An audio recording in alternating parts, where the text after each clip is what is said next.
Nah, sukses yang dimaksud, ya, kalau kacamata sukses ini harus kembali pada Al-Quran. Di surat Maryam ayat 15. Kata Allah, wassalamun alaihi yauma wulida wa yauma yamutu wa yauma yub'atsu hayya. Itu sukses. Apa? Pada waktu dihadirkan ke dunia, dia paling banyak manfaatnya buat orang. Itu sukses. Dengan hartanya dia gunakan untuk menolong orang banyak, untuk memberikan manfaat buat orang banyak. Dengan ilmunya, dia gunakan ilmunya untuk kemanfaatan orang banyak, itu sukses. Ya. Dengan hartanya sama, dia gunakan untuk kebaikan begitu banyak orang, itu sukses.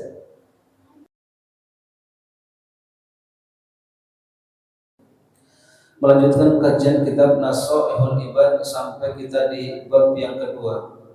Bab tsani wa fihi salasuna mau'izatan. Pada bab yang kedua ini di dalamnya ada 30 mau'izah. Arba'atun akhbar wal baqi athar. 4 diantaranya adalah akhbar dan sisanya kurang lebih berarti 26 adalah athar. Wa na'ni bil akhbar aqwal Nabi sallallahu alaihi wasallam. Yang kami maksud yang disebut dengan akhbar adalah perkataan dari Nabi Muhammad sallallahu alaihi wasallam. Wa bil athar aqwal sahabati wat tabi'ina. Dan asar adalah perkataan dari sahabat dan para tabi'in. Jadi kalau kita sering dengar asar, nah itu perkataan dari sahabat ataupun para tabi'in. Faminhu fal maqalatul awwal. Kemudian yang pertama adalah makalah yang pertama minal munabihati. Ya.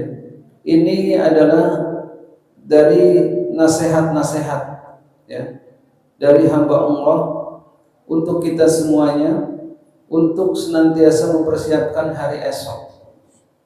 Marwiya an Nabi sallallahu alaihi wasallam annahu qala. Sebagaimana diriwayatkan dari Nabi Muhammad sallallahu alaihi wasallam bahwasanya beliau bersabda. Apa kata Nabi?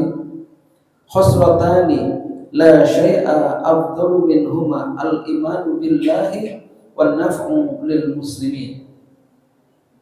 Kata Nabi ada 2 perkara yang tidak ada yang lebih utama, lebih baik dari keduanya. Yang pertama adalah iman kepada Allah dan bermanfaat bagi kaum muslimin. Diterangkan di sini yang pertama bil maqal. Kalau tidak bermanfaat mungkin dengan hartanya, dengan ucapannya, ya, bil maqal, nasihatin, ya, memberikan masukan, saran, kritik mungkin, ya. Ini adalah bermanfaat dengan ucapan.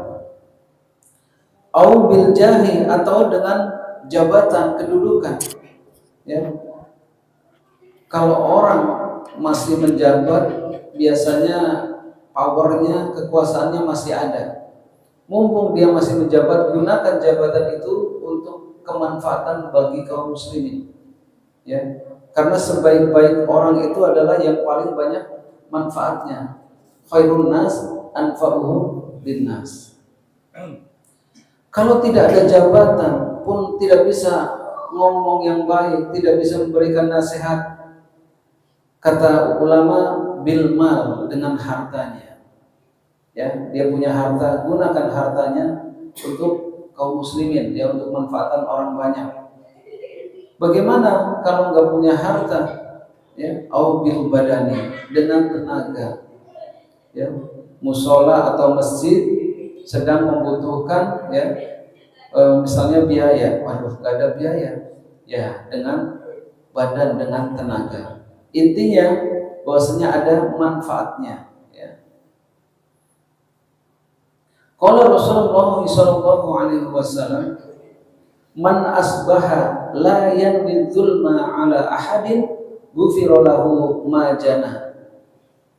Barang siapa yang masuk ke dalam waktu subuh tidak ada niat mendolimi kepada siapapun, niatnya bersih, baik, hari ini mau melakukan kebaikan-kebaikan, ya. Ghufira lahu ma jana, Allah akan ampuni dosanya yang lampau. Tuh, subuh ini istimewa, ya. Karena di dalam Al-Quran subuh itu disaksikan oleh malaikat. Wa Qur'an al-fajr, inna Qur'an al-fajri kana mashhuda. Dan dirikanlah sholat fajar. Di situ pakai Qur'an al-fajr. Sholat fajar itu banyak dibacain Quran. Maksudnya kalau sholat fajar, sholat subuh ayatnya agak panjang. Memang pendek ya, rakaatnya cuma 2. Itu Allah memerintahkan wa Qur'an al-fajr. Makanya kalau sholat subuh suratnya yang biasa, yang pendek banget, aduh itu nggak ini banget ya. Sesuai dengan Al-Quran tuh suruh hiasi dengan Quran pada waktu subuh. Ya, wa Qur'an al-fajr, inna Qur'an al-fajri kana mashhuda. Karena bacaan sholat subuh, ya itu disaksikan oleh malaikat. Ya kalau mungkin maghrib, isya atau sholat yang lain, iya ada malaikatnya. Tapi sholat subuh, malaikat yang datangnya lebih banyak. Ada sahabat namanya Uzair, ya, bin Hudayr. Itu pada zaman Rasul, ya, orang yang termasuk ahli membaca Al-Quran, termasuk Abdullah bin Mas'ud. Punya kebiasaan beliau kalau habis sholat asar, beliau di kebun, pergi ke kebun, kemudian dia membaca Al-Quran. Ya. Ketika baru dapat mungkin 1 halaman, 2 halaman, lama-lama langitnya gelap. Ya, karena sudah semakin gelap, ya dia sadaqallah berhenti. Tapi ketika dia pulang, lah terang lagi. Begitu lagi hari berikutnya, sampai 3 hari berturut-turut kok begitu terus. Akhirnya dawuh kepada Rasulullah, mengatakan kepada Rasul, ya Rasul, setiap saya membaca Al-Quran, ya pada sore hari di kebun, ya, itu langitnya mendadak gelap. Kenapa? Pas pulang kok terang lagi. Rasul mengatakan, wahai Usaid, sesungguhnya ketika engkau membaca Al-Quran, maka malaikat turun untuk menyaksikan dan mereka turun dari langit. Ketika engkau membaca Quran dan engkau tidak menyudahinya terus, maka insya Allah maka bumi akan tertutup karena begitu banyaknya malaikat yang turun untuk mendengarkan bacaan kamu. Bayangkan. Nah, bacaan Quran pada waktu subuh pun begitu. Ya, makanya rugi kalau sholat subuh suratnya yang pendek, ya paling Al-Kafirun, ya, paling Badr, At-Takasur misalnya. Rugi. Ya kalau bisa yang panjang, ya. Kalau kepanjangan takutnya miring-miring bacaannya. Enggak ya, kalau misalnya relatif ya, orang itu kalau cinta itu ya segitu nggak terlalu panjang. Tapi kalau nggak cinta ya pengennya Al-Kausar sama Kulhu kan gitu ya. Ada soalnya yang jadi favorit surat Kulhu sama Al-Kausar. Ya. Kenapa pendek Ustaz? Ya insya Allah semuanya berpahala. Tapi kalau lebih panjang pasti lebih baik gitu ya. Kemudian waman asbaha yanwi nasratu zulma wa qada'a hajatil muslim kanat lahu ka ajri hajja mabrurah. Nah, barang siapa yang pada waktu subuh orang itu berniat untuk menghilangkan, ya, keburukan, kemudian mengganti hajatnya kaum muslimin, menanggulangi hajatnya kaum muslimin, maka dia akan mendapatkan pahala seperti haji yang mabrur. Masya Allah itu. Makanya kalau subuh ini istimewa karena apa tadi? Niat saja udah kebaikan. Ya, makanya betul kajiannya kajian subuh karena Masya Allah salat subuh itu luar biasa. Ya. Barang siapa yang berniat pada waktu subuh, ya kata Nabi, untuk menolong saudaranya yang terdolimi, kemudian niat untuk katakanlah mengganti hajatnya atau menolong orang itu punya hajat dan tidak bisa tertunaikan dengan sendirinya oleh sendirinya, dia akan mendapatkan pahala. Ini baru niat, belum dilakukan. Pasti kalau dilakukan lebih baik lagi. Nah ini makanya sering-seringlah berniat untuk kebaikan pada waktu sholat subuh. Ya.